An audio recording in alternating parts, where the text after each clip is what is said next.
Hello everyone, कैसे हैं आप लोग। आई होप आपकी पढ़ाई बहुत बढ़िया चल रही होगी और आप भी बहुत अच्छे होंगे।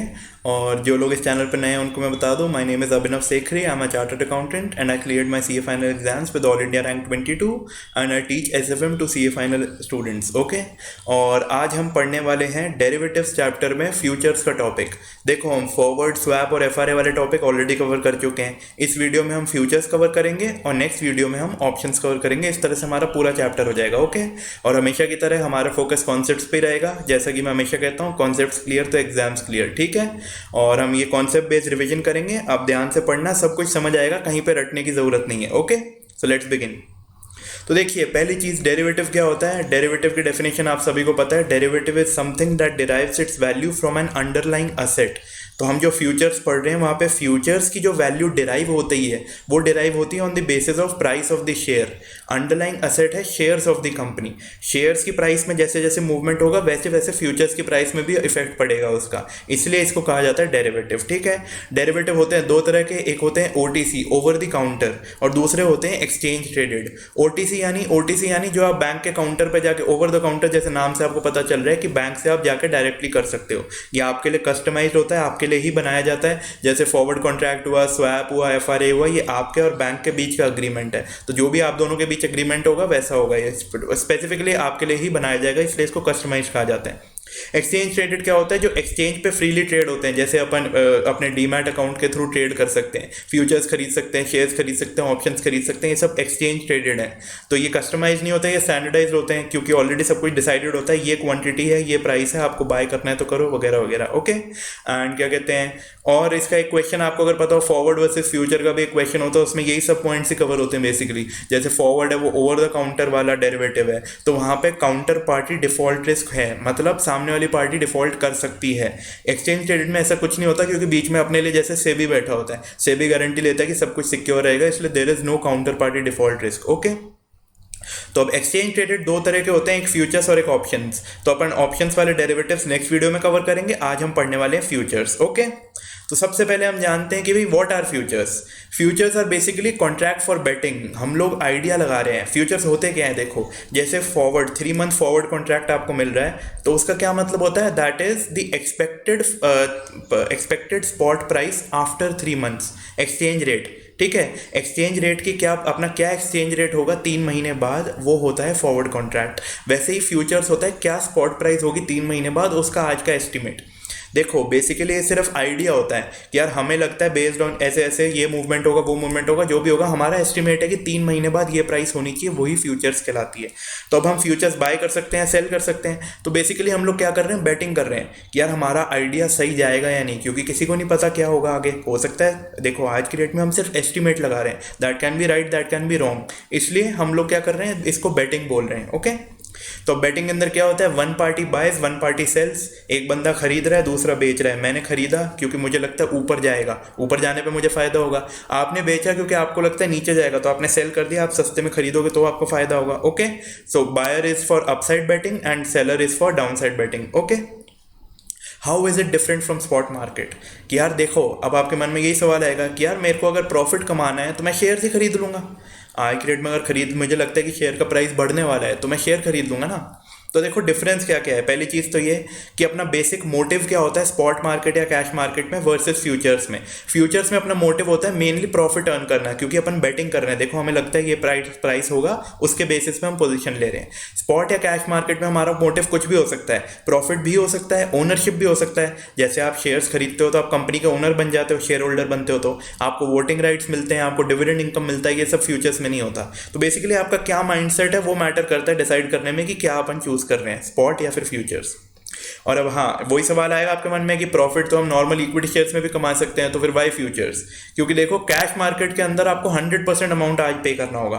फॉर एग्जांपल, आपको कोई शेयर बाय करना है तो पूरा पैसा देना होगा, लेकिन अगर फ्यूचर्स बाय करने हैं तो आपको सिर्फ मार्जिन अमाउंट पे करना होगा। इसका एक एग्जाम्पल देख लो। रिलायंस इंडस्ट्रीज का शेयर है, उसकी प्राइस है 2000 रुपये। ठीक है, फ्यूचर्स का लॉट साइज है 250। देखो, फ्यूचर्स में लॉट साइज होता है, टोल्ड यू स्टैंडर्डाइज होता है, कस्टमाइज नहीं होता। तो स्टैंडर्ड सेट है कि यार आपको फ्यूचर्स का अगर खरीदना है तो कम से कम 250 शेयर खरीदने होंगे। ओके, तो लॉट साइज अपनी स्पॉट मार्केट में कोई ऐसा कुछ होता नहीं। स्पॉट में तो अपन चाहे से 1 शेयर भी खरीद सकते हैं, 10 भी खरीद सकते हैं, whatever we want. Okay, and lot size 250 एक है, मतलब अगर आपको ज़्यादा लेने हैं, फॉर एग्जांपल अगर आपको 500 शेयर लेने हैं तो आपको 2 लॉट लेने पड़ेंगे, आप ज़्यादा भी ले सकते हो, पर मतलब कोई और फ्रैक्शन अलाउड नहीं है, 250 के ही मल्टीपल्स में चलेगा, ठीक है। एंड तो देखो अपने को क्या चाहिए, 2000 का शेयर है, लॉट साइज है 250 का। अगर अपने को 250 शेयर्स खरीदने हैं तो स्पॉट में अपने को फुल प्राइस देना होगा, 2000 का एक शेयर 250 लेने के लिए 5 लाख रुपए देने होंगे। लेकिन फ्यूचर्स में अपने को अराउंड 1,12,000 देने होंगे। अभी 1,12,000 कहाँ से आया, इसका कैलकुलेशन मैं आगे समझाऊंगा, लेकिन ये फिगर कहाँ से है ये मैंने खुद लाइव चेक किया कि अगर मेरे को रिलायंस का भी फ्यूचर खरीदना हो तो वो 1,12,000 के करीब का मिल रहा है। तो आप यही देख लो कि आपको ये 1,12,000 का पड़ा, ये 5 लाख का पड़ा, तो अगर आपका सिर्फ प्रॉफिट मोटिव है तो आपके लिए यही बेटर हुआ ना, क्योंकि आपको सस्ते में मिल रहा है। इसको लेवरेज भी कहा जाता है। लेवरेज ही तो है, आप कम पैसे से ज़्यादा असेट्स को कंट्रोल कर पा रहे हो। Bye paying a lower amount you get the same exposure. Exposure देखो, अगर रिलायंस इंडस्ट्रीज का शेयर 2 रुपये बढ़ता है, 2000 से 2002 हो गया, तो आपको दोनों केसेस में प्रॉफिट 500 रुपये होगा, 250 इंटू 2। यहाँ पे भी आप 250 शेयर ओन करते हो, वहाँ पे भी 250 ओन करते हो, तो यार प्रॉफिट तो सेम हो रहा है, लेकिन इन्वेस्टमेंट का डिफरेंस इतना ज़्यादा है, इसलिए फ्यूचर्स में आते हैं अपन, ठीक है। आपको मैं ये क्यों बता रहा हूँ, ये वैसे देखा जाए तो ज़रूरी नहीं है, पर आपका माइंड सेट क्लियर होना चाहिए कि यार हम फ्यूचर्स पढ़ रहे हैं तो फ्यूचर्स की रेलेवेंस क्या है, क्यों करें फ्यूचर्स में काम जब बाकी ऑप्शंस इतने सारे हैं मार्केट में, इसलिए करना होता है, ओके। और क्या कहते हैं कुछ बेसिक पॉइंट्स, जैसे कैश मार्केट में आप बाय और सेल आज करते हो, ठीक है। फ्यूचर्स में बाय और सेल फ्यूचर डेट पे किया जाता है। आप आज कॉन्ट्रैक्ट कर रहे हो कि 3 महीने बाद बाय करोगे, बेसिकली प्राइस मार्जिन तो आपको आज ही देना पड़ेगा, पर बाय और सेल का जो अपन अग्रीमेंट कर रहे हैं, future is basically an agreement. I agree to buy shares of Reliance at 2000 at after 3 month, sorry ignore that, after 3 months मैं रिलायंस के शेयर खरीदने की बेट कर रहा हूँ, तो इसलिए मैंने आज फ्यूचर्स की प्राइस सेट कर ली। उसके बाद जो भी उस दिन स्पॉट प्राइस होगा, फॉर एग्जांपल मैंने आज 2000 में बाय कर लिया और 3 महीने बाद प्राइस 2300 है, तो मेरे को फ़ायदा हो गया 300 रुपये का, तो मैं वहाँ सेल करके निकल लूँगा, ठीक है। See it is simple speculation, profit और loss will be cash settled on maturity. जो मैंने आपको बताया कि जो प्राइस बढ़ेगा घटेगा वो हम लोग मैच्योरिटी के दिन सेटल कर लेंगे, ठीक है। मैच्योरिटी को अपन एक्सपायरी भी बोलते हैं। और फ्यूचर्स एक्सपायरी मतलब क्या, futures contracts expire on the last Thursday of every month. अब मैं कह रहा हूँ 3 महीने बाद, आज क्या है अप्रैल, मई, जून, जुलाई, अगर मैं जुलाई फ्यूचर्स की बात कर रहा हूँ तो जुलाई के लास्ट थर्सडे पे वो एक्सपायर होगा, ठीक है। तो क्या कहते हैं, जैसे अप्रैल 2021 का फ्यूचर है, अभी अप्रैल के भी फ्यूचर ले सकता हूँ मैं, तो उसकी एक्सपायरी कब होगी, 29 अप्रैल को, लास्ट थर्सडे को। एक्सपायरी मतलब क्या, देखो एक्सपायरी का मतलब ये, एक्सपायरी पे आप 2 चीज़ें कर सकते हो उस दिन पे। कहने का मतलब कि यार वो दिन पे सेटलमेंट होगा आपका, जैसे यार अप्रैल 30 डेज का होता है तो 30 अप्रैल को नहीं होगा, अप्रैल के लास्ट थर्सडे पे सेटलमेंट होगा। रूल है हर मंथ के लास्ट थर्सडे पे फ्यूचर्स और ऑप्शन सेटल होते हैं, ओके। जिस दिन सेटलमेंट होगा उस दिन क्या होगा, आपके पास 2 ऑप्शन है। एक तो आप एक्चुअल में शेयर ले लो कि आपने अग्रीमेंट किया था, याद है, physical settlement of share since it is an agreement to buy और सेल शेयर्स, याद है आपको, आपने बाय करने का अग्रीमेंट किया था, तो उस दिन आप 2 सस्ते में बाय करके सेल कर लोगे, जो भी है आपने अगर बाय का किया था तो आप बाय कर लोगे वगैरह वगैरह। और जो मैंने अभी सस्ते और महंगे वाली बात बोली वो कैश सेटलमेंट में आती है कि यार आपका जो भी प्रॉफिट है लॉस है वो आप उस दिन सेटल कर लो कि यार मैंने जो भी 2000 था 2300 हो गया, मुझे 300 रुपये दो, मैं जा रहा हूँ, ठीक है। तो आप कैश में सेटल कर सकते हो, या आप चाहो तो एक्चुअल में शेयर ले लो क्योंकि आपका अग्रीमेंट था, या आपकी मर्जी है, पर डिलीवरी वाली चीज़ कोई करता नहीं नॉर्मली, और अपने पास क्वेश्चन भी नहीं आता एग्जाम में, ठीक है। So note, always cash settlement will be there unless specifically question बोल रहे डिलीवरी होगी या फिर सेटलमेंट की प्राइस ही नहीं दे रखी। यार अगर आपको प्राइस ही नहीं दे रखी तो प्रॉफिट लॉस कैसे कैलकुलेट करोगे, तो उस केस में बाय डिफॉल्ट आपको अज्यूम ही करना पड़ेगा कि डिलीवरी हुई है, ओके। बाकी नॉर्मली इसका क्वेश्चन नहीं आएगा, इसलिए लोड मत लो, बहुत सिंपल है, ठीक है। Can you exit position before expiry, yes. ज़रूरी थोड़ी आखिरी थर्सडे, अरे यार मैंने आज खरीदा, कल प्राइस बढ़ गई, मैं कल बेच के निकल लूँगा, मुझे तो प्रॉफिट चाहिए, मेरा मोटिव प्रॉफिट है, तो मैं जो भी चाहूँ जब भी चाहूँ तब कैश सेटलमेंट करके जा सकता हूँ, ओके। लॉस हो तो भी जब को अगर अर्ली एग्जिट करना हो तो मेरे पास ऑप्शन है, ओके। अब इसमें लॉन्ग का मतलब बाय होता है, शॉर्ट मीन सेल, ये तो आपको पता ही होगा। यहाँ पे ट्रांजैक्शन की जगह पोजीशन वर्ड यूज़ किया जाता है कि फ्यूचर्स की पोजीशन ली है, तो अगर मैं आपको बोलता हूँ कि I have 3 short positions in Reliance for may and expiry, इसका क्या मतलब हुआ, अब आपको मतलब समझ आ जाना चाहिए कि यार मेरे 3 कॉन्ट्रैक्ट लिए मैंने, कॉन्ट्रैक्ट यानी लॉट साइज इंटू 3, और क्या कहते हैं शॉर्ट यानी मैंने सेल कर रखा है, मे एंड एक्सपायरी यानी मैंने आज अग्रीमेंट किया है कि मे के आखिरी थर्सडे को मैं 3 रिलायंस के लॉट सेल करूँगा, ठीक है। उस दिन मैं कैश सेटलमेंट भी कर सकता हूँ, डिलीवरी भी, और पहले चाहूँ तो भी कैश सेटलमेंट कर सकता हूँ। आज की डेट में मुझे मार्जिन देना पड़ेगा, ठीक है। और ध्यान रखने वाली बात है, चाहे मैं बायर हूँ या सेलर हूँ, मुझे मार्जिन देना ज़रूरी है क्योंकि मेरे को लेवरेज की फैसिलिटी दी जा रही है कि मैं छोटे अमाउंट पे ज़्यादा लेवरेज कर पा रहा हूँ, तो इसलिए मार्जिन मेरे को देना ज़रूरी है irrespective of whether you buy और सेल, ओके। और एक चीज़ होती है बेसिस। बेसिस क्या होता है? स्पॉट और फ्यूचर के बीच का डिफरेंस। आज की डेट में 2100 स्पॉट है और फ्यूचर 2000 ही है, तो 100 रुपये बेसिस है। अगर ऑपोजिट हो यानी फ्यूचर ज़्यादा हो तो अपना क्या कहलाता है? कंटेंगो। ठीक है। As we move towards maturity basis tends to become zero, मतलब बेसिस जीरो होता जाता है जैसे जैसे मेच्योरिटी के पास पहुंचते हैं। क्यों? क्योंकि यार मेच्योरिटी के पास जैसे जैसे पहुंचोगे वैसे वैसे स्पॉट और फ्यूचर के बीच का गैप खत्म होता जाएगा। आपका एस्टिमेट था 3 महीने बाद क्या होगा, अगर 4 दिन बाद एक्सपायरी है तो आपका एस्टिमेट बहुत सही होगा। पहले तो दूर था, हो सकता है 3 महीने में बहुत सारे चेंजेस आ जाएं, आज की डेट में तो नहीं आएंगे। अब तो आपको पता है ना कि यार 4 दिन बाद है तो रिस्क बहुत कम है, तो इसलिए डिफरेंस कम होते जाते हैं क्योंकि बहुत ज़्यादा फ्लक्चुएशन होना पॉसिबल नहीं है normally. Okay, this process is called convergence. Futures और स्पॉट दोनों मिलते हैं, इसको कन्वर्जेंस बोला जाता है। ये सारी चीज़ें मैं क्यों बता रहा हूँ यार, ये सब वर्ड्स कई बार क्वेश्चन में यूज़ किए होते हैं तो वहाँ पे डिफाइन नहीं किया होता, तो आपको ये सब पता होना ज़रूरी है और आपका माइंडसेट भी डेवलप होना ज़रूरी है कि अपन क्या पढ़ रहे हैं, क्यों पढ़ रहे हैं। ओके, तो अब हमने बात की थी स्टार्ट मार्जिन देना होता है। अब देखो मार्जिन 3 तरह के होते हैं। पहला मार्जिन होता है initial margin. This is the amount needed in the account before trading. आपको ट्रेड लेने के समय आपके अकाउंट में ये पहले से पैसा होना चाहिए।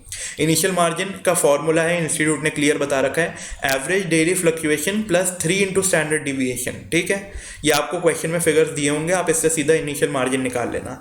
ऐसा क्यों? ये इसका क्या लॉजिक है? देखो यार, हम मार्जिन क्यों दे रहे हैं? हम मार्जिन के बेसिस पे पोजीशन ले पा रहे हैं। ओके, तो अब यार इसके अंदर क्या कहते हैं आपको, चलो मैं आपको आगे एक्सप्लेन करता हूँ क्योंकि मार्क टू मार्केट मैंने अभी आपको समझाया नहीं। There is mark to market feature in the futures, मतलब अगर आपने 2000 का आज खरीदा और क्लोजिंग प्राइस है 2015, यानी आपको 15 रुपये फ़ायदा हो गया, तो आपके अकाउंट में क्रेडिट हो जाएंगे 250 के हिसाब से। 250 लॉट साइज है, हर एक का लॉट साइज अलग होता है। ये सिर्फ रिलायंस का एग्जाम्पल ले रहा हूँ, रिलायंस का 250 है, इसलिए याद मत कर लेना कि हमेशा 250 होगा, दे रखा होगा एग्जाम में 50, 75, 100 जो भी है। Okay, mark to market feature का क्या मतलब है कि यार आज आपने 2000 पे बाय किया और क्लोज हुआ 2015 पे, यानी आप 15 रुपये फायदे में हो, तो ये फायदा आपको दिया जाएगा आज के आज ही आपके अकाउंट में क्रेडिट हो जाएगा, चाहे से आपने सेल नहीं किया तो भी। और यही अगर जैसे लॉस होगा तो आपसे चार्ज कर लिया जाएगा। ठीक है, तो बेसिकली जो भी रोज़ का फ्लक्चुएशन होता है, क्लोजिंग प्राइस का जो भी पिछले क्लोजिंग प्राइस से जो भी आज के क्लोजिंग प्राइस का डिफरेंस होता है, उतना या तो आपको दिया जाता है अगर आपका प्रॉफिट है, या फिर आपसे लिया जाता है अगर आपका लॉस है। तो यही चीज़ अपने को अमाउंट देखना होता है। ठीक है, और both buyer and seller will have to pay margin. और इनिशियल मार्जिन ऐसे ही डिसाइड होता है, एवरेज डेली फ्लक्चुएशन कितना होगा और स्टैंडर्ड डिविएशन अपने को पता है कितना वॉलेटिलिटी है, तो उसका 3 गुना plus average daily fluctuation will be our initial margin, कि स्टार्टिंग में हम इतना पैसा दे दो, क्योंकि यार लॉस होते गया तो आपको पैसा तो देना पड़ेगा ना, जो मार्क टू मार्केट डेली हो रहा है, इसलिए आपसे स्टार्टिंग में पैसा रखवाया जाता है। अब हो सकता है वो पैसा गिरता रहे तो मेंटेनेंस मार्जिन। मेंटेनेंस मार्जिन मतलब minimum margin to be maintained. For example आपको दे रखा होगा कि यार 1 लाख रुपए आपका इनिशियल मार्जिन है और आपको इसका 80% मेंटेन करके चलना है, दैट इज मेंटेनेंस मार्जिन। तो 1 लाख रुपए आपके पास होने तब जरूरी है जब आप अकाउंट वो ट्रांजैक्शन में एंटर कर रहे हो, एंड 80,000 आपके पास हमेशा होने जरूरी है। ठीक है, if it is breach you need to deposit money and bring it back up to initial margin. Lakh रुपए इनिशियल था, 80,000 मेंटेनेंस मार्जिन है, लेट अस सपोज आपका 85 की वैल्यू बची है और 15,000 का लॉस हो गया, तो आपका मार्जिन कहाँ आ गया? 70,000 पे। तो अब 70,000 से आपको 80 पे नहीं लेके आना, उसको 1 लाख पे लेके आना है। ठीक है, initial margin is reduce due to loss in mark to market. ठीक है, सिंपल। और क्या कहते हैं वेरिएशन मार्जिन? क्या होता है? Variation margin is the amount that is brought in when maintenance margin is breached. जैसे अपने 70,000 पे आ गए थे, अब अपने को 1 लाख तक आना है, तो जो अपन 30,000 रुपये लेके आ रहे हैं उसको वेरिएशन मार्जिन बोला जाता है। इनिशियल मार्जिन ट्रांजैक्शन में एंटर होने से पहले जो होना चाहिए। मेंटेनेंस मार्जिन मिनिमम इतना मेंटेन करना ज़रूरी है ही, इससे कम होगा तो आपको वेरिएशन मार्जिन ला के अमाउंट को इनिशियल मार्जिन तक ले जाना होगा। सिंपल है, इस पर कई बार क्वेश्चन आए हुए हैं, इसलिए ध्यान रखना है यहाँ पे। ओके, और बहुत ईजी है, फ्री के मार्क्स है। ठीक है, अब देखो फ्यूचर्स कई तरह के होते हैं। स्टॉक फ्यूचर्स होते हैं, इंडेक्स स्टॉक फ्यूचर यानी रिलायंस का फ्यूचर हो गया, इंडेक्स फ्यूचर यानी निफ्टी के फ्यूचर्स में ट्रेड कर सकते हो आप।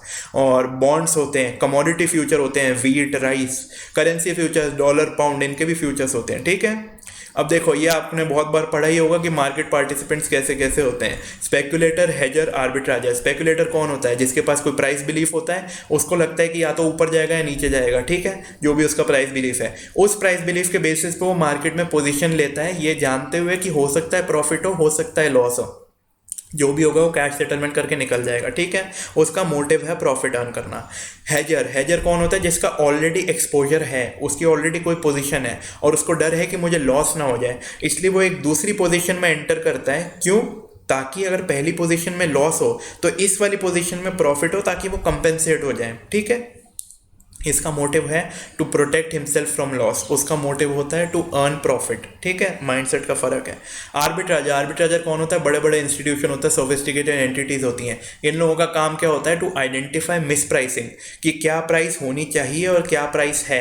अगर उनके अंदर कोई डिफरेंस है तो ये उसके अंदर ट्रांजैक्शंस में एंटर करेंगे और प्रॉफिट कमाएंगे। दे अर्न रिस्कलेस प्रॉफिट, क्योंकि मिस प्राइसिंग में घुसते हैं ये लोग सिर्फ प्रॉफिट देख के आए उसमें नहीं, इनका लॉस का कोई रिस्क नहीं है। ये लोग पूरा प्लान करके सब चलते हैं और जहां पे भी मिस प्राइसिंग होगी वहां पे एंटर करेंगे, क्योंकि धीरे धीरे तो देखो एडजस्ट होकर मार्केट सही जगह पे आ ही जाएगा। तो उस प्रोसेस में ये लोग पैसा कमाते हैं, ये होते हैं आर्बिट्राजर। ठीक है, अब देखो, अब हमने फ्यूचर्स का पूरा बेस समझ लिया, बेस तैयार है। ठीक है, तो अब वैल्यूएशन ऑफ फ्यूचर्स कैसे किया जाता है? Future value should be equal to spot into 1 + r⁴n। आपको समझ आ ही रहा होगा ऑब्वियसली। यार देखो, 3 महीने बाद क्या रेट होगा उसको स्पॉट में 3 महीने के इंटरेस्ट रेट जोड़ के कर देते हैं, तो वही तो फ्यूचर वैल्यू बनेगी, राइट। ये है हमारा बेस फॉर्मूला। इसके कई वेरिएशन हमें पढ़ने को मिलेंगे, पर बेस ही है और बहुत ईजी है, इसमें कुछ एक्सप्लेन करने को है नहीं। Why so? Since futures represent expected spot price on maturity, right? Just like forward contract. तो अब देखो, अपने को दिया रेट ऑफ इंटरेस्ट है 10% फॉर 6 मंथ्स। अपने को दिया रिलायंस के 6 महीने के फ्यूचर्स 2100 रुपीज़ के हैं और अपने को स्पॉट नहीं दिया, तो स्पॉट तक कैसे पहुंचेंगे? 2100 डिवाइडेड बाय 1.10, डिस्काउंट करके आएंगे ना 6 महीने के लिए, राइट। तो हम लोग उससे स्पॉट प्राइस पे आ जाएंगे। तो ये प्रोसेस था डिस्काउंटिंग। कंपाउंडिंग भी हो सकती है, फ्यूचर वैल्यू नहीं दियो, स्पॉट दियो, तो स्पॉट इंटू 2000 इंटू 1.10। ठीक है, वेरी इजी, बहुत सिंपल है समझने को, कुछ मुश्किल नहीं है। ठीक है, समझ आ रहा है आपको? बहुत अच्छी बात है। अब ये था हमारा बेस, इसमें कुछ वेरिएशन दे सकता है, हो सकता है आपको अलग अलग तरह के कंपाउंडिंग दे दे। Annual compounding, semi annual, quarterly, continuous, ये तो अपन ने बेस में पढ़े ही थे। नहीं भी पढ़े हो तो मैं इसके लिए भी एक स्पेसिफिकली वीडियो लेके आऊँगा, क्योंकि बच्चे यहाँ पे बहुत गलती करते हैं। ठीक है, लेकिन यहाँ पे हमारा फोकस फ्यूचर्स पे, इसलिए इस वीडियो में अभी ये डिटेल में कवर नहीं करूंगा। Annual compounding, semi annual, quarterly, continuous compounding सब आपको पता ही होगा। ठीक है, कंटिन्यूस कंपाउंडिंग के केस अलग होते हैं, इसलिए वो एक बार दिखा देता हूँ। Future value will be equal to present value into e⁻rt। Normally क्या था? Present value into 1 + r⁻t। ठीक है, e⁻rt का क्या मतलब है? r होता है रेट ऑफ इंटरेस्ट, t होता है टाइम। ठीक है, तो e से अपन सॉल्व करेंगे, आपको आता ही है। ठीक है, पीरियोडिक फैक्टर क्या होता है? अब यार पीरियोडिक फैक्टर, जैसे यार अपने को क्वार्टर का रेट चाहिए और एनुअल रेट गिवन है, तो एनुअल रेट अगर 12 है और क्वार्टर का चाहिए तो 12/4, राइट, दैट विल बी 3%। तो एनुअल रेट अपॉन n होता है अपना पीरियोडिक फैक्टर। n क्या होता है? Compounding period. अगर क्वार्टर लिया तो जैसे 4 होगा, हाफ ईयर लिया तो 2 होगा, तो रेट डिवाइड करके पीरियोडिक पे आ जाएंगे। This is very easy. अगर आपको हो सकता है कुछ क्वेश्चन में इफेक्टिव एनुअल रेट कंपाउंड करने को, कैलकुलेट करने को बोला जाए, तो अगर आपने रेट कैलकुलेट कर रखा है, पीरियोडिक फैक्टर मेरा ये आ रहा है, तो अपन 1 + periodic factor to the power n करेंगे और -1 करेंगे, तो इससे अपना एनुअल रेट आ जाएगा। ठीक है, फॉर एग्जाम्पल अपने पास क्वार्टर का रेट है 5%, तो 1.05 टू द पावर 4, क्योंकि अपने को एनुअल चाहिए, -1 will be our annual rate, effective annual rate. कि क्वार्टर का ये था, इफेक्टिवली एनुअल टर्म्स में हमें क्या पड़ रहा है वो। ओके, अब देखो, हमने पढ़ा था कि आर्बिट्राजर कौन होते हैं? जो मिस प्राइसिंग आइडेंटिफाई करते हैं। मिस प्राइसिंग कैसे करते हैं वो? मिस प्राइसिंग किस चीज़ में हो सकती है? कि क्या प्राइस होनी चाहिए और क्या प्राइस है। What is the should be price and what is the actual price. तो एक्चुअल पता होता है, शुड बी प्राइस कैसे आती है? Should be price is called fair futures price या फिर theoretical futures price. Okay, fair futures price कैसे कैलकुलेट होती है? ध्यान से सुनना। Spot price plus carrying cost minus dividend income minus convenient yield. ठीक है, अब आप कहोगे ये सब टर्म्स क्या हैं? सारा कुछ डिटेल में समझाऊंगा और लॉजिक से समझाऊंगा, रटना नहीं है।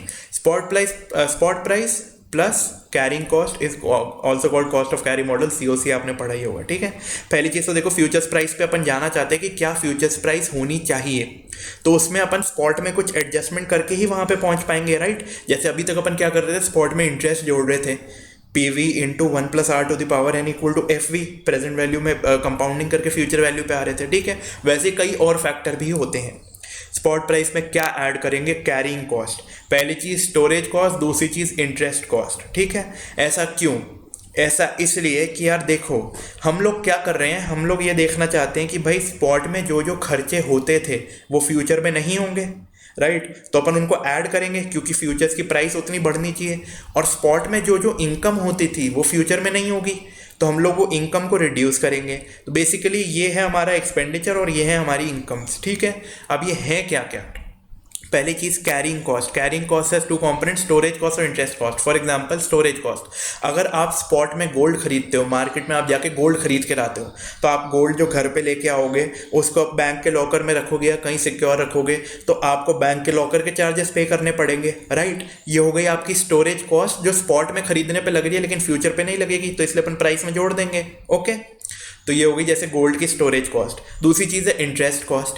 यार स्पॉट में पूरा पैसा देना पड़ता है, फ्यूचर्स में नहीं देना पड़ता, तो हमारा पैसा ब्लॉक हो रहा है, उस पर जो ब्याज होता वो हम लोग यहाँ पे ऐड करेंगे, राइट। हमारे फंड्स ब्लॉक हो रहे हैं। ओके, ये तो जैसे हमने इंटरेस्ट ऐड किया था वैसे ही हम लोग स्टोरेज कॉस्ट भी ऐड करेंगे। ये दोनों चीज़ें हमने ऐड कर दी। डिविडेंड इनकम लेस करेंगे, क्यों? क्योंकि यार इक्विटी शेयर्स पे ही तो डिविडेंड मिलता है, फ्यूचर पे कोई डिविडेंड नहीं मिलता। फ्यूचर से आपके पास कोई ओनरशिप, कोई वोटिंग राइट कुछ नहीं आता, तो आपको डिविडेंड भी नहीं मिलता, आपका नाम रजिस्टर ऑफ मेंबर्स में नहीं जाता, वो इक्विटी में ही जाता है, ठीक है। तो आपको डिविडेंड नहीं मिलता, डिविडेंड नहीं मिलता तो प्राइस गिरनी चाहिए, तो अपन प्राइस गिराएंगे।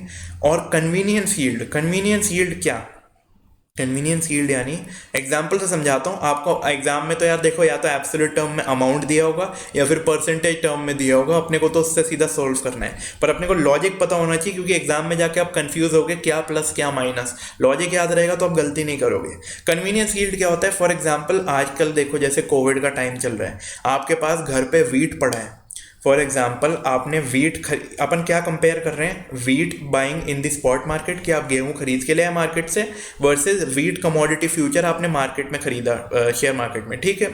तो अगर आपके पास घर पे गेहूं पड़ा और आपके यहाँ लॉकडाउन लग गया, सारी दुकानें बंद हो गई, तो आज की डेट में अगर आप फंस चुके हो, राशन की भी दुकानें बंद हो गई, बहुत बुरा हाल है, तो आप क्या उस वीट को खा सकते हो? हाँ, देखो जो आपके पास स्पॉट में एक्चुअल में जो वीट पड़ा है उसको आप खा सकते हो, आपके डीमैट में जो वीट फ्यूचर्स पड़े उनको थोड़ी खा सकते हो। तो यार ये चीज़ कन्वीनियंस है ना, आपको एक ऐसी फैसिलिटी मिल रही है जो आपको फ्यूचर्स में नहीं मिलती, इक्विटी इसमें स्पॉट में मिल रही है, कि यार जो एक्चुअल में मैंने खरीदा उसका मुझे बेनिफिट मिल सकता है। ये एडिशनल चीज़ है, ये आपकी कन्वीनियंस की वैल्यू है, तो इसलिए इसको भी अपन लेस करते हैं। फॉर एग्जाम्पल बिजनेस है आपका, लकड़ी का काम है, आपको लगता है फ्यूचर में प्राइस बढ़ जाएगी लकड़ी की, तो आपने आज इकट्ठा करके रख ली।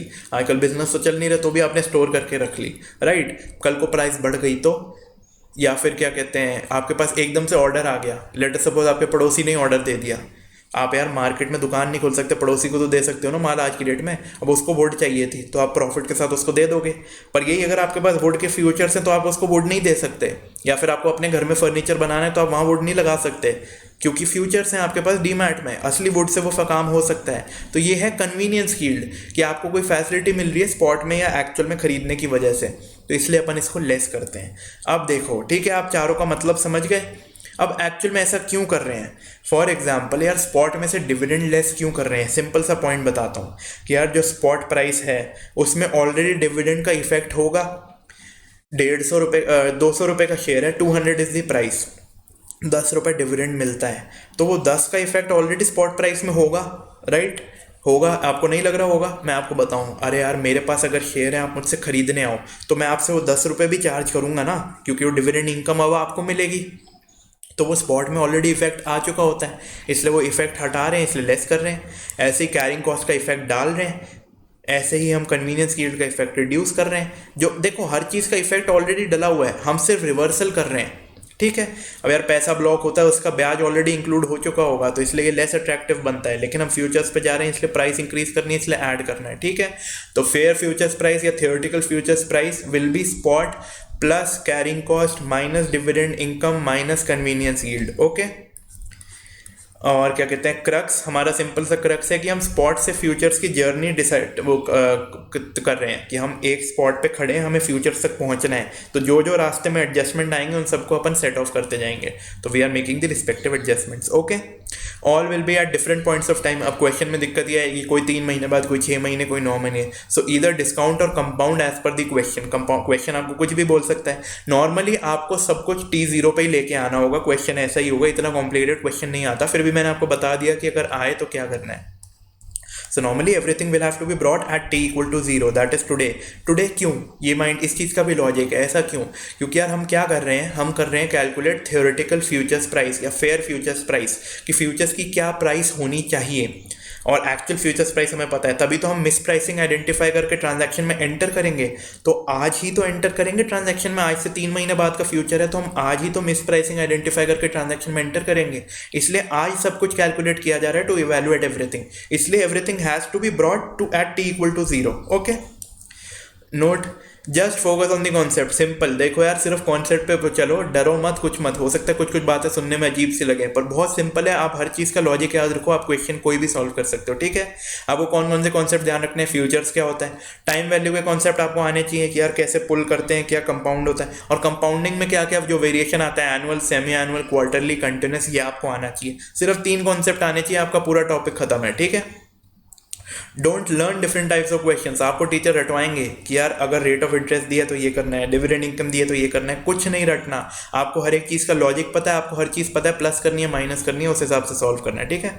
फिगर्स में भी गिवन इन एब्सोल्यूट टर्म्स और परसेंटेज टर्म्स। क्वेश्चन किसी भी तरह से दे सकता है, अपने को सबको एक तरह लेके आना है। जैसे फॉर एग्जाम्पल नॉर्मली आप सबको एब्सोल्यूट में लेके आओगे, एब्सोल्यूट टर्म्स मतलब नंबर्स में 100 रुपये, 10 रुपये, 15 रुपये, और क्या कहते हैं परसेंटेज टर्म्स में अपना रोल तब आएगा जब कंटिन्यूस कंपाउंडिंग होगी, क्योंकि ई टू द पावर जैसे आर टी था तो वहाँ पे 0.05 ऐसे इस तरह से अपन फैक्टर बना के यूज करेंगे, इसलिए परसेंटेज वहाँ रेलिवेंट होगा, ठीक है। And futures value equal to spot plus storage cost plus interest cost minus dividend minus convenience yield. Expenses add कर रहे हैं, इनकम्स लेस कर रहे हैं, ठीक है। और क्या कहते हैं futures value will be equal to spot into 1 plus r minus y to the power t. अब देखो अपन ने ये सब तो समझ लिया कैसे। नॉर्मली अपन ने बेस फॉर्मूला क्या था, 1 plus r to the power t, लेकिन अब हो सकता है कुछ ना कुछ इनकम भी हो हमारी, तो हम इनकम का इफेक्ट रिड्यूस करेंगे। और अगर हमें एक्सपेंसेस गिवन है आर के साथ, जैसे रेट ऑफ इंटरेस्ट के साथ स्टोरेज कॉस्ट भी गिवन है, तो उसका एक इफेक्ट डालेंगे हम। ये सब कब होगा, जब परसेंटेज फॉर्म में वरना बाकी तो अपन प्लस माइनस ही कर लेंगे। अगर अपने को दे रखा है ये 100 रुपये के 10 रुपये, 15 रुपये, 20 रुपये, तो अपन प्लस माइनस करके सॉल्व कर लेंगे। अगर परसेंटेज टर्म्स में दिया है तो अपन ऐसे सॉल्व करेंगे, okay. R represents expenses, y represents income. देखो बेस फॉर्मूले का ही वेरिएशन है, ठीक है। एक्सपेंस माइनस इनकम, जो बचा उसको अपन चार्ज करके स्पॉट में मल्टीप्लाई करके फ्यूचर्स पे पहुंचेंगे, ठीक है। अब अगर कंटिन्यूस कंपाउंडिंग वाला केस है, futures value equal to spot into E to the power R plus S minus Y, वही interest cost plus storage cost minus जो भी इनकम्स हैं इंटू टी। पहले आर इंटू टी था, E to the power R T, अब है R plus S minus Y, जो भी आएगा इंटू टी, टाइम से मल्टीप्लाई होगा, ठीक है। वेरी इजी, सुन देखने में अजीब लग सकता है, कुछ नहीं है, आपको सब आता है, टेंशन मत लो।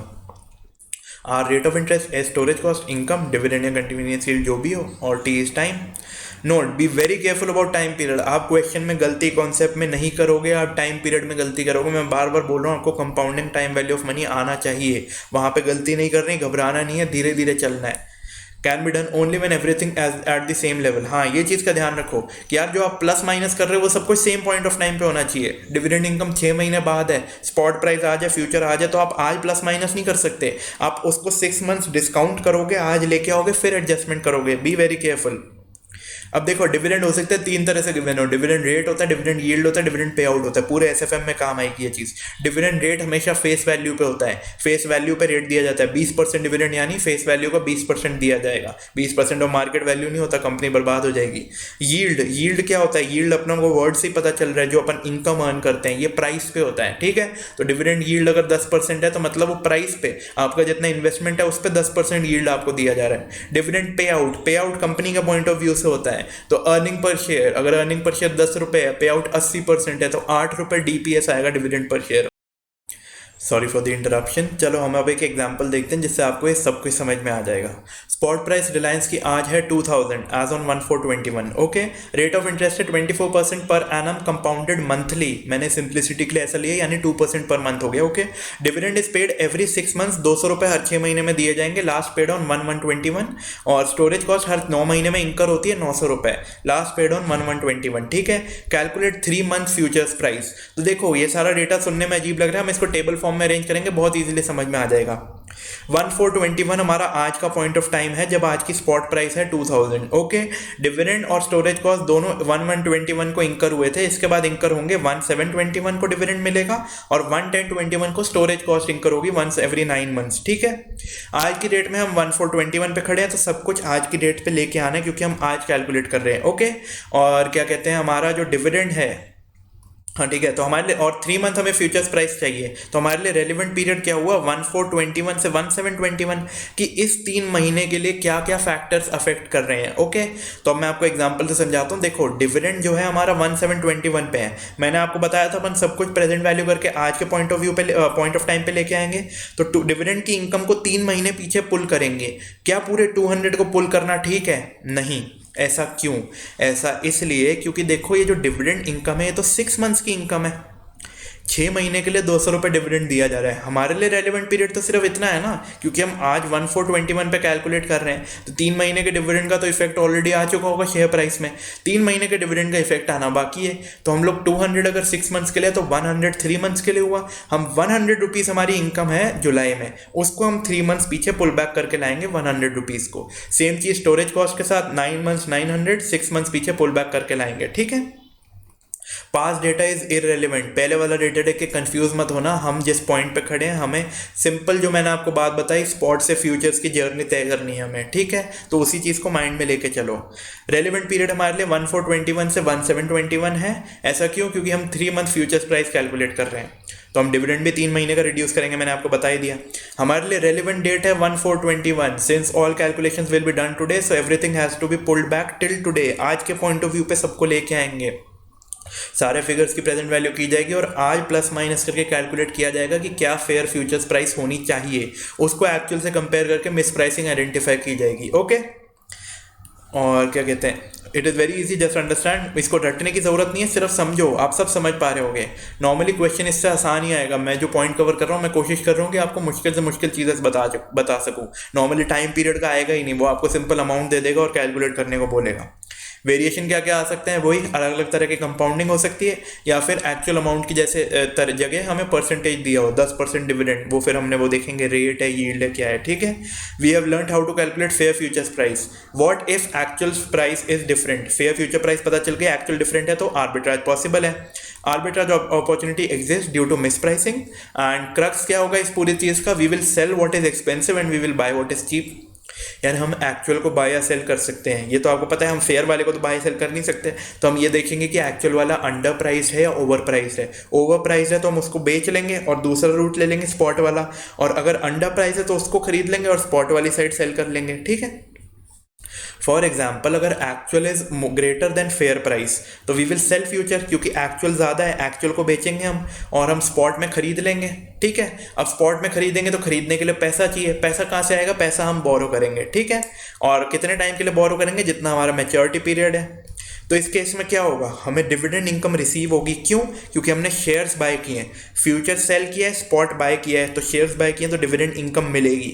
लेकिन क्योंकि जो शेयर्स बाय किए हैं उसके लिए पैसा चाहिए था, वो हमने बोरो किया तो इंटरेस्ट पे करना पड़ेगा। तो डिविडेंड इनकम, इंटरेस्ट एक्सपेंस, और मैच्योरिटी के दिन हमें डिलीवरी देनी पड़ेगी। डिलीवरी मतलब कि देखो हमने क्या किया है, हमने फ्यूचर सेल करने का अग्रीमेंट किया, फॉर एग्जांपल 3 महीने का। तो हमें 3 महीने बाद सामने वाला बोलेगा ना कि ले भाई 3 महीने हो गए, हमें शेयर्स दे। शेयर्स कहाँ से देंगे हम लोग? शेयर्स हम देंगे जो हमने स्पॉट में खरीदे थे। ऐसे होता है सेटलमेंट डिलीवरी पे। ठीक है। और क्या कहते हैं, और अगर हाँ, जैसे कि देखो ये तो अभी अपन ने ये पढ़ रहे हैं, अपन आर्बिट्राज वाला केस पढ़ रहे हैं। अगर नॉर्मल केस हो तो नॉर्मल में उसको उस दिन स्पॉट में बाय करना पड़ेगा और उसका जो भी प्रॉफिट लॉस होगा वो अपने को देखना होगा। ठीक है। फॉर एग्जाम्पल, अगर अपना actual price is less than fair price, जितना प्राइस होना चाहिए उससे सस्ते में मिल रहा है, तो बाय कर लो। क्या बाय कर रहे हैं? जो सस्ते में मिल रहा है, फ्यूचर सस्ते में मिल रहा है। फ्यूचर बाय किया, स्पॉट में सेल किया, और जो पैसा मिला, अब अपने स्पॉट में सेल कर लिया तो शेयर बेचा तो पैसा मिलेगा, पैसा मिला तो उसको इन्वेस्ट कर दिया और अपनी इंटरेस्ट इनकम हो गई। ठीक है। कितने टाइम के लिए? मैच्योरिटी पीरियड के लिए। डिविडेंड एक्सपेंस होगा। क्यों? क्योंकि अपन ने शेयर सेल किए हैं, तो जिसको अपन ने सेल किए हैं अपन उसको देंगे डिविडेंड, अपने को जो रिसीव होगा। और क्या कहते हैं, अपनी इंटरेस्ट इनकम होगी, क्योंकि पैसा इन्वेस्ट कर दिया अपन ने। और अपने को मैच्योरिटी, हाँ, अपने को क्या कहते हैं, अग्रीमेंट टू बाय किया तो उस दिन बाय करने पड़ेंगे। ऐसे अपना कॉन्ट्रैक्ट सेटल ऑफ हो जाएगा। ठीक है। Future is an agreement to buy और सेल इन द फ्यूचर। वही तो अपन कर रहे हैं कि यार मैच्योरिटी के दिन डिलीवरी या तो दोगे या लोगे। ठीक है। कुछ नहीं है, सिंपल है।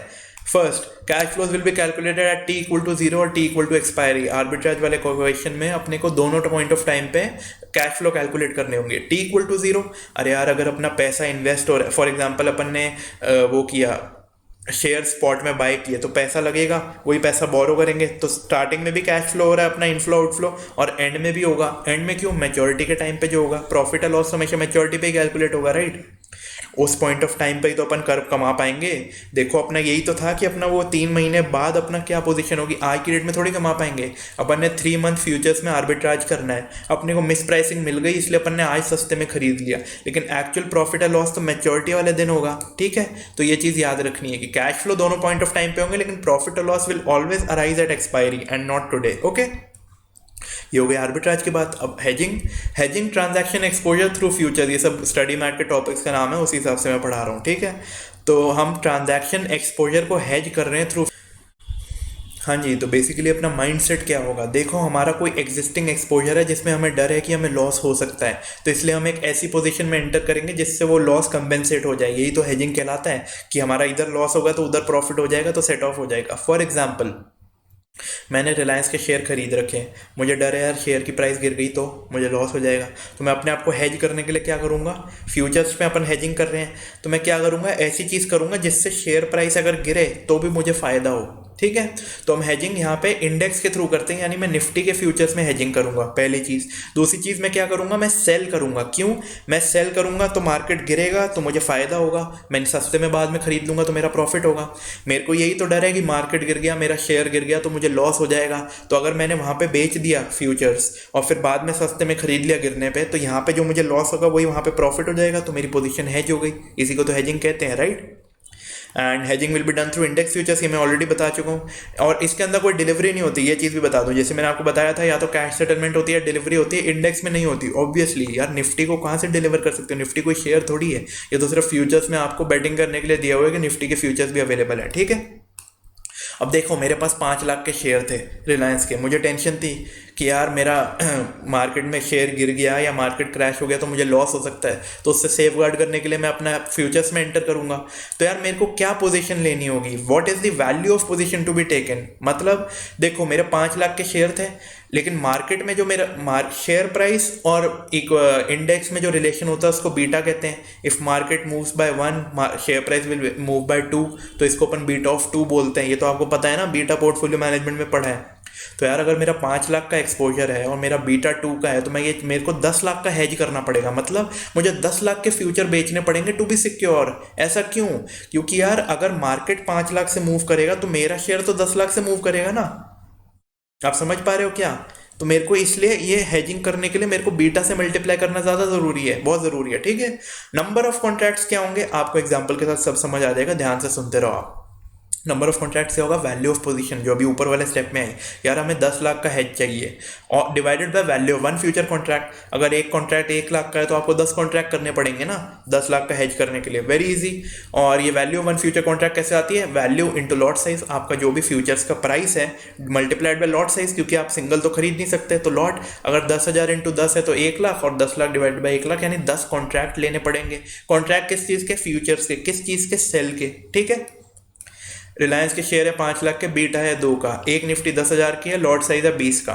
तो हम वैल्यू ऑफ पोजीशन, हमें अपने आप को 5 लाख के लिए हेज नहीं करना है, हमें अपने आप को 10 लाख के लिए हेज करना है, क्योंकि मार्केट के मूवमेंट का डबल मूवमेंट हमारे ऊपर होता है। तो हमें हेज, हमारे चाहे से ओनरशिप 5 लाख की, हम 10 लाख का लेंगे तो हमें यहाँ पे मिल पाएगा प्रोटेक्शन। ओके, तो हमारी value of position will be 10 lakh. Okay, and एक कॉन्ट्रैक्ट कितने का हुआ, 10,000 की एक निफ्टी है और 20 का लॉट साइज है, यानी 2 लाख का एक लॉट हो गया। तो अब 2 लाख का एक लॉट है, 10 लाख हेज करने हैं, तो 5 फ्यूचर्स माइनस सेल करेंगे, very easy. This is the case of complete hedge. अब हो सकता है क्वेश्चन बोल दे पार्शियल हेज। कंप्लीट हेज मतलब 10 लाख, 5 लाख का रिस्क था, 10 लाख बनता है हमारा एक्चुअल में रिस्क, तो हमने पूरा का पूरा 10 लाख हेज कर लिया। अब हो सकता है क्वेश्चन बोले पार्शियल हेज है, या हो सकता है आपको बोल दे टारगेट बीटा, कि यार बीटा मेरे को कम करना है, जीरो नहीं करना। बेसिकली हमने जो अभी किया वो था बीटा इक्वल टू 0, पूरा का पूरा रिस्क खत्म कर दिया कि मार्केट में कुछ भी हो हम तो सिक्योर है। लेकिन ऐसा नहीं होता, क्वेश्चन कई बार टारगेट बीटा देता है, बीटा बोल देता है यार आपका अभी 2 है, हमें 1.5 चाहिए, हमें 1 चाहिए, 0.5 चाहिए। तो उस केस में क्या होगा वो हम सीख रहे हैं। ठीक है, नंबर ऑफ कॉन्ट्रैक्ट्स क्या होंगे, value of the portfolio multiplied by beta of portfolio minus target beta. ऐसा क्यों, हमें कितना रिस्क कम करना है। फॉर एग्जांपल हमारा 2 का बीटा अभी है और क्वेश्चन बोलता है, वो कंपनी चाहती है कि उनका टारगेट बीटा 0.5 है, उससे ज़्यादा उन्हें रिस्क नहीं चाहिए। आज 2 है, टारगेट है 0.5, यानी 1.5 का रिस्क कम करना है, यानी 1.5 हेज करेंगे, यानी 1.5 बीटा हमें हेज करना है। तो जितना भी हमारा value of portfolio into 1.5 will be our total value of position divided by number of value of futures contract. अब यार एक फ्यूचर्स कॉन्ट्रैक्ट कितने का है, उससे जैसे पिछले स्टेप में कर रहे थे सब कुछ सेम है, सिर्फ ये है यार हमें 1.5 का रिस्क कम करना है, तो 5 लाख इंटू 1.5 7,50,000 का अपन करेंगे, divided by 2 lakh equal to 3.75, ठीक है। We did the same thing in the above example. Target beta was 0 in that case. Okay. Always assume 0 if nothing is mentioned. हमेशा ये मानेंगे कि कंप्लीट हेज है। को बहुत क्वेश्चन ऐसे हैं जिनमें टारगेट दिया होगा तो उसमें अपन इस हिसाब से कर लेंगे। जितना रिस्क कम करना है उतना हेज लेंगे, हेज करेंगे। हेज कैसे कर रहे हैं? फ्यूचर्स के थ्रू। और क्या कहते हैं, अपना रिस्क कम करने का मतलब क्या? Risk into value. जितना पैसा इन्वेस्टेड है उस पर कितना रिस्क है उतना हेज करेंगे, divided by value of one futures contract. इतने फ्यूचर्स कॉन्ट्रैक्ट में एंटर करना है, बाय या सेल वो आपको दे रखा होगा, या आप खुद ही समझ जाओगे, ईजी है, लॉजिक से हो जाएगा, ठीक है। अब एक टॉपिक आता है हेजिंग कमोडिटी एक्सपोजर। मतलब कमोडिटी से रिलेटेड एक्सपोजर किस किस को हो सकता है? या तो आप प्रोड्यूसर हो सकते हो या कंज्यूमर हो सकते हो। मैं या तो वीट ग्रो करता हूँ या मैं वीट कंज्यूम करता हूँ, खाता हूँ, दो ही तो तरह के कमोडिटी एक्सपोजर हो सकते हैं। तो अगर आप प्रोड्यूसर हो तो यानी आपको क्या डर है? आपने वीट प्रोड्यूस कर लिया, आपको मार्केट में बेचना है, आपको डर है प्राइस गिर गया, तो प्राइस गिर गया से आपको सिक्योर कौन करेगा? Selling futures. यही तो हमने डिस्कस किया था कि गिरने पे फायदा होगा। जब भी हमें गिरने से फायदा उठाना है तो हम सेल करेंगे अभी और बाय करेंगे बाद में, ताकि गिरने पे हमें प्रॉफिट हो। सेल एक्सपेंसिव बाय चीप, यही तो होता है हेजिंग में, ओके। कंज्यूमर हो अगर आप, तो आपको क्या डर है कि यार प्राइस बढ़ गया तो मेरे को वीट खाना है, मेरे रोज खाने में लगता है, अगर प्राइस बढ़ गया तो उससे मैं खुद को कैसे सेफ गार्ड करूँ? मैं फ्यूचर्स खरीद के रख लूंगा कि कल को कमोडिटी का प्राइस बढ़ेगा तो फ्यूचर्स का प्राइस बढ़ेगा, तो मेरे को चाहे से महंगा खरीदना पड़े लेकिन मेरे को यहाँ से प्रॉफिट होगा, तो उससे मेरी कॉस्ट कंपेंसेट हो जाएगी, सिंपल। हेज रेशो बहुत इंपॉर्टेंट है, बच्चे पढ़ते नहीं है ध्यान से या फिर समझ नहीं पाते। देखो हेज रेशो क्या है? We have hedged our portfolio position through futures. जैसे देखो फॉर एग्जांपल राइस प्रोड्यूसर है, राइस ग्रो करता है, उसको किस चीज़ का डर है? प्राइस गिरने का, उसका माल सस्ते में बिकेगा, तो वह हेज करेगा थ्रू F माइनस, फ्यूचर्स बेचेगा। अगर ऐसा हुआ कि स्पॉट 10% गिर गया, मार्केट में 10% रेट गिर गया और फ्यूचर सिर्फ 6% गिरा, तो हो सकता है ऐसा? बिल्कुल हो सकता है, क्यों नहीं हो सकता? किसने बोला कि यार बिल्कुल एग्जैक्टली सेम चलेंगे? अपने को ये है कि यार अपने को लॉस कंपेंसेट होगा, 100% होगा, इसकी कोई गारंटी नहीं है। तो हो सकता है 10% स्पॉट गिर जाए, फ्यूचर 6% ही गिरे, तो 4% तो हमें अपनी पॉकेट से देना पड़ गया, तो ऐसे हेज का फायदा ही क्या हुआ? तो अपन हेज स्मार्टली करेंगे, कैसे? See, in this case we will suffer loss. So this is a case where beta is not available. Obviously, वहाँ पे हमने ऊपर वाले स्टेप में क्या सीखा था कि यार जितना रिस्क है मल्टीप्लाइड बाय बीटा, क्योंकि हमारा शेयर मार्केट के कंपैरिजन में अलग तरह से मूव करता है, तो हम लोग खुद को पूरी तरह सिक्योर करने के लिए बीटा से मल्टीप्लाई करके उतनी पोजीशन लेते हैं ताकि हम पूरी तरह सिक्योर रहें। यहाँ पे बीटा नहीं है, इसलिए तो दिक्कत हो रही है यहाँ पे, तो हम लोग अपना बीटा बना लेते हैं, सिंपल, खुद का क्रिएट कर रहे हैं बीटा, इसको हेज रेशियो बोलते हैं। Standard deviation of spot upon standard deviation of future into correlation, ठीक है। स्टैंडर्ड डिविएशन स्पॉट का रिस्क, वॉलेटिलिटी, फ्यूचर्स की वॉलेटिलिटी, दोनों के बीच का रिलेशन इनटू कोरिलेशन। कोरिलेशन क्या होता है? कोरिलेशन अपन ने पोर्टफोलियो में पढ़ा था, tendency of points to fall in a straight line, कि कितना ज़्यादा सिमिलर मूवमेंट होने का चांस है। जितना स्ट्रॉन्ग कोरिलेशन उतना स्ट्रॉन्ग सिमिलर मूवमेंट। जैसे जितना ज़्यादा 1 के पास होगा उतना बेटर होता है, और जितना ज़्यादा -1 के पास हो उतना ज़्यादा अपन हेज कर सकते हैं। पढ़ा है ना ये तो अपने को? नहीं पढ़ा तो पोर्टफोलियो का वीडियो डालूंगा तब पढ़ लेना। तो ये जो अपन ने कैलकुलेट की क्या है? ये बीटा की तरह ही तो है। बीटा क्या होता है? For 1% change in market how much will the stock move. अगर 2 का बीटा है तो मार्केट अगर 1 से मूव करेगा तो स्टॉक 2 से मूव करेगा, तो स्पॉट फ्यूचर अगर इतने से मूव करेगा तो स्पॉट कितने से मूव करेगा, यही तो हम कैलकुलेट कर रहे हैं। यही हमारा बीटा ही है एक तरह से, ठीक है। और therefore we will hedge our portfolio after calculating hedge ratio। तो देखो या तो अगर बीटा दे रखा हो तो अपन बीटा वाला सर ऐसे सॉल्व करेंगे, और अगर अपने को नहीं दे रखा हो और अपने को हेज रेशियो निकाल के करना पड़ेगा, पूरी तरह सिक्योर तो करेंगे ना खुद को। बीटा नहीं है तो खुद का बीटा ही बना लिया, this is called hedge ratio, okay. I hope आपको सब कुछ समझ में आया हो, क्योंकि मैं जितना ज़्यादा सिंप्लीफाई कर सकता था मैंने किया। ये मुश्किल टॉपिक हैं, डिटेल टॉपिक हैं, इनमें क्वेश्चन भी अजीबोगरीब आते हैं कई बार एग्जाम में, इसलिए हो सकता है सुन के आपको उतना कॉन्फिडेंस ना आए ये वीडियो देखने के बाद। तो आप क्या कर सकते हो, आप इसके बाद कुछ कुछ क्वेश्चंस ट्राई करो। देखो कॉन्सेप्ट अपन ने सारे कवर कर लिए, अब आप पास पेपर के या फिर अपने स्टडी मैट के क्वेश्चंस ट्राई करके देखो आपसे सॉल्व हो रहे हैं या नहीं। रटना नहीं है, घबराना नहीं है, अपने को सिर्फ अपना माइंड सेट क्लियर रखना है। आपको हर एक चीज़ का लॉजिक पता है, एग्जाम में लॉजिक ही आपको आगे लेके जाएगा, याद रखना, ठीक है। जितना ज़्यादा स्ट्रेस फ्री रहोगे, जितना ज़्यादा कंफर्ट जोन में रहोगे, उतना बढ़िया परफॉर्म कर पाओगे। और रटी हुई चीज़ों में आप कंफर्ट जोन में नहीं रह सकते, वहाँ आपको यही टेंशन रहती है कि मुझे याद है या नहीं। अगर आपको समझी हुई चीज़ है वो आपको कभी याद करने की ज़रूरत नहीं पड़ेगी, राइट। और वैसे ही आज की डेट में तो इतना स्ट्रेस ऑलरेडी है, तो रटने का स्ट्रेस क्यों ले रहे हो? कोविड का स्ट्रेस है, ऊपर से लोग र्यूमर्स वगैरह भी फैला रहे हैं सब। तो आपको यही है कि आपको पढ़ाई पे पूरी तरह से अपना ध्यान देना है और कॉन्सेप्ट पे ध्यान देना है। और मार्केट में जो भी अफवाहें फैल रही है, सोशल मीडिया पे आपको जो भी बताया जा रहा है, सब कुछ इग्नोर करो। आपका काम है पढ़ाई करना, इंस्टीट्यूट का काम है एग्जाम लेना सेफली और प्रॉपरली। इंस्टीट्यूट को अपना काम करने दो, आप अपना काम करते रहो, ठीक है? आप पढ़ते रहो, ठीक है? आप अगर पढ़ाई करोगे बढ़िया से, चाहे से एग्जाम कभी भी हो, किस भी डेट को हो, आप हमेशा बढ़िया से परफॉर्म करके आओगे। कोविड टाइम है, बाहर मत जाओ, सेफ रहो, ध्यान रखो और न्यूज़ देखना बंद कर दो। न्यूज़ देखोगे और घबराओगे, टेंशन में रहोगे, पढ़ाई भी नहीं कर पाओगे, ठीक है? अपनी मेंटल हेल्थ भी उतनी ज़रूरी है जितनी अपनी पढ़ाई है। सिर्फ खुद को पढ़ाई के उसके अंदर मत डाले जाओ, थोड़ा सा माइंड कूल रखो। इसलिए कहता हूँ कॉन्सेप्ट सीखो। रटने में कितना याद करोगे यार, 8 सब्जेक्ट है, रट रट के पागल हो जाओगे। इसलिए focus on concepts. I request focus on concepts, okay? Thank you very much for watching the video. I am C अभिनव सेखरी। आपको कोई भी डाउट, गाइडेंस, टेस्ट रिलेटेड कुछ भी चाहिए हो तो आप मुझे व्हाट्सएप कर सकते हो 9649488688। आई होप आपको वीडियो अच्छा लगा हो। एंड आई नो कुछ जगह पे काफ़ी ज़्यादा डिटेल में डिस्कशन हो गया है, कुछ जगह मैंने ऊपर नीचे बोलने में कर दिया, so I am sorry about that. Okay, bye, take care, all the best.